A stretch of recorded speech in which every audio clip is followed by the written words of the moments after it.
ভারত পাকিস্তান যুদ্ধ লাগবে, এটা 100% শিওর। আমি খাতা কলমে লিখে দিলাম। আপনি কোন দল সাপোর্ট করবেন বা আপনি কোন দলের পাশে আছেন এটা আমি জানি না। আমি কোন দলের পাশে আছি সেটা আপনিও জানেন না। আপনার মন যদি সঠিক হয়ে থাকে তাহলে অবশ্যই আপনি সঠিক দলকে বেছে নেবেন, আপনি সঠিক পক্ষকে সাপোর্ট করবেন। বর্তমান পুরো বিশ্বের সিচুয়েশন অনেক খারাপ। এখন আমরা কোন দল?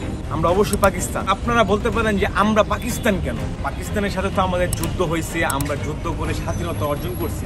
আমরা পাকিস্তান এজন্যই আমরা মুসলিম, আর মুসলিম মুসলিম ভাই ভাই এটা আমরা সবাই জানি। ইন্ডিয়া কিন্তু মুসলিমদের উপর খুব অত্যাচার করতেছে, মানে তারা পারতেছে না যে মুসলিমদেরকে একবারে ধ্বংস করে দিতে। এই নরেন্দ্র মোদী, আমি এক কথায় বলতেছি, এই নরেন্দ্র মোদী ও হচ্ছে একটা ইহুদি।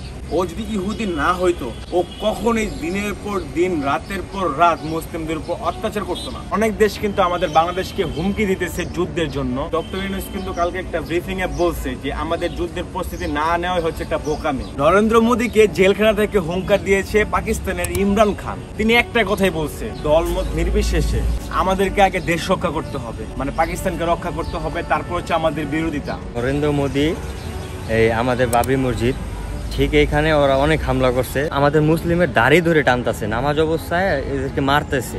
এটা দেখার পরে আমার মনে হয় না একটা সুস্থ মানুষ কোনোভাবে মস্তিষ্ক ঠিক থাকবে। সবাই বেশি বেশি দোয়া করবেন, দেশের সকল মানুষ যেন সুস্থ থাকে, সকল আমাদের প্রত্যেকটা মুসলিম ভাই যেন সুস্থ থাকে। সবচেয়ে বড় কথা হইতেছে এটা শেষ জামানা যুদ্ধ হবে, তৃতীয় বিশ্বযুদ্ধ হবে। মানুষ মানুষকে মারবে, ঘরের ভিতর মানুষকে মারবে, ঘরের বাইরে মানুষকে মারবে, মা বোনকে মেরে ফেলবে, বোন মাকে মেরে ফেলবে। আপনারা ভাবতেছেন কত ভয়াবহ একটা জিনিস আমরা দেখতে যাচ্ছি। আর মানুষের ভিতর বিন্দু পরিমাণের মায়া থাকবে না। মায়াটা কেন থাকবে না? কারণ এটা শেষ জামানা। এখানে কে বড়লোক হতে পারবে, কে কাকে মেরে খেতে পারবে, এই দান্দাই সবাই থাকে। আর ভারত পাকিস্তানের এই যুদ্ধটা এটা থামবে না, এটা থামার মতোই না। সবচেয়ে ভালো লাগে আমার ইমরান খান।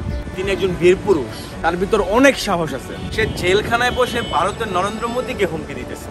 বুঝতে পারতেছেন? পাকিস্তানের পক্ষে কিন্তু চীনও আছে। এটার কারণ কি? এটার কারণ হচ্ছে ভারতের সাথে চীনের কোনো বন্ধুত্ব নাই, পাকিস্তানের সাথে বাংলাদেশের সাথে ভালো একটা বন্ধুত্ব আছে। চীনের যে অস্ত্র আছে সেগুলো কিন্তু পাকিস্তানকে দিতেছে। যার সাথে যত বেশি বন্ধুত্ব থাকবে সে তত বেশি হেল্প করবে, সাহায্য করবে, এটাই স্বাভাবিক। আমার কথার বিরুদ্ধে যদি কোনো ভুল হয়ে থাকে ক্ষমা দৃষ্টিতে দেখবেন।